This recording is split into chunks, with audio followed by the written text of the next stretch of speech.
सबों को जय मसीह की। आप लोगों का स्वागत है मेरे चैनल में।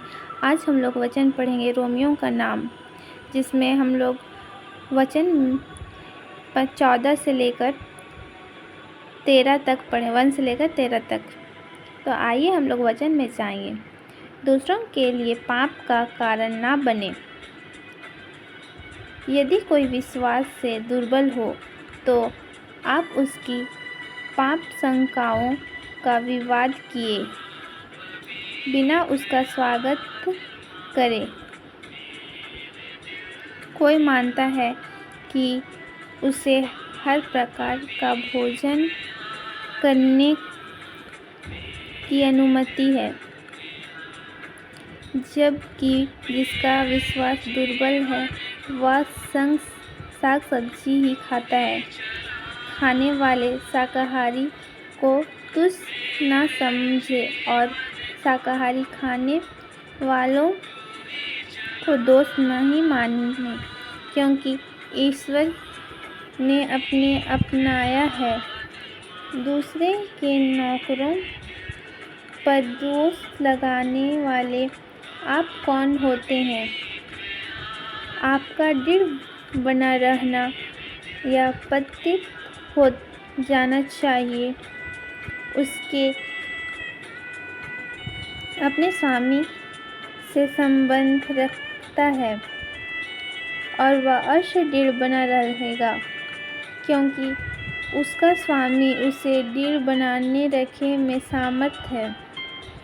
कोई एक दिन को दूसरे दिन में श्रेष्ठ मानता है, जबकि कोई सब दोनों के बराबर समझता है। हर व्यक्ति इससे संबंधित में अपनी अपनी धारणा बना ले। जो किसी दिन को शुभ मानता है वह उसे प्रभु के नाम पर शुभ मानता है, और जो खाता है वह प्रभु के नाम पर खाता है, क्योंकि वह प्रभु को धन्यवाद देता है।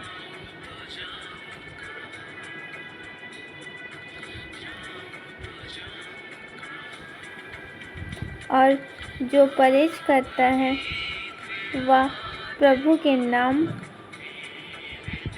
पर परहेज करता है, और वह ईश्वर के ना तो अपने जाता है और ना अपने लिए मारता है।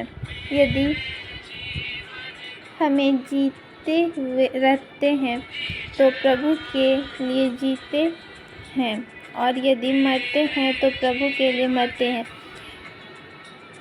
इस प्रकार हम चाहे जीते रहे या मरते रहे, हम प्रभु के ही हैं। मसीह इसलिए मर गए और जी उठे कि वे मृतकों तथा जीवितों दोनों के प्रभु हो जाए। जो आपको अपने भाई का न्याय करते हैं, आप क्यों अपने भाई को तुच्छ समझते हैं? हम सब ईशा के न्यायासन के समान खड़े हैं, क्योंकि धर्मग्रंथ में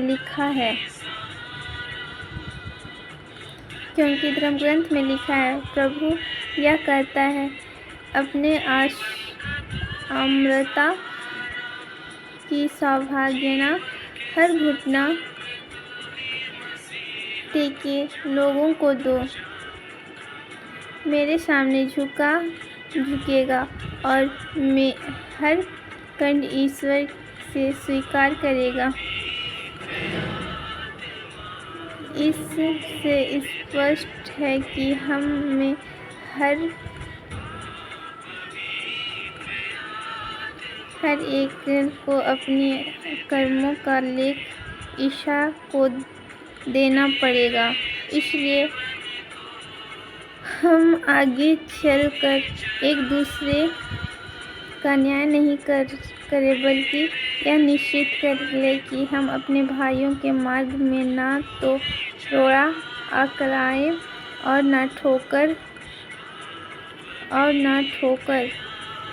बल्कि यह निश्चित कर ले कि हम अपने भाइयों के मार्ग में ना तो रोड़े अटकाएं न ठोकर लगाएं। मैं जानता हूँ कि प्रभु ईसा का शिष्य होने के नतीजे मेरा विश्वास है कि कोई भी वस्तु अपनी अदृश्य नहीं है, किंतु यदि कोई है समझता है तो अमूर्त वस्तु है। शिष्य होने के नाते का विश्वास है कि कोई भी वस्तु अपने में अशुद्ध नहीं है,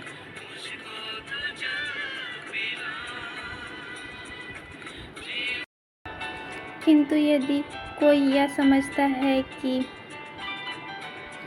अशुद्ध नहीं है, किंतु यदि वह यह समझता है कि अमृत वस्तु शुद्ध है, तो वह उसके लिए अशुद्ध हो जाता है। जो उसके लिए अशुद्ध हो जाता है। यदि आप अपने भोजन के कारण अपने भाई को दुख देते हैं, तो अमृत प्रेम के अनुसार नहीं चलते, जिससे मनुष्य के लिए मसीह मर गए हैं। आप लोग अपने भोजन के कारण अपने विनाश का कारण न बने।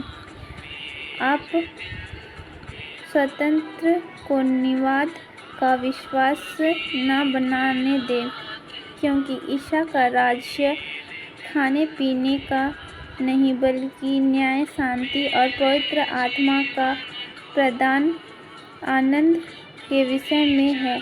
जो बातें द्वारा मसीह द्वारा बताई सेवा करता है, वह ईश्वर के प्रिय मनुष्य द्वारा समन्वित है। हमें ऐसे बातों में लगे रहे जिनमें शांति को बढ़ावा मिलता है और उनके द्वारा हम एक दूसरे का निर्मल कर सके। भोजन के कारण ईसा के कृत्य का विनाश न करें। यह सच है कि सब कुछ आने में शुद्ध है, वस्तु यदि उसके द्वारा किसी का पतन होता है तो वह खाने वाले के लिए अशुद्ध हो जाता है।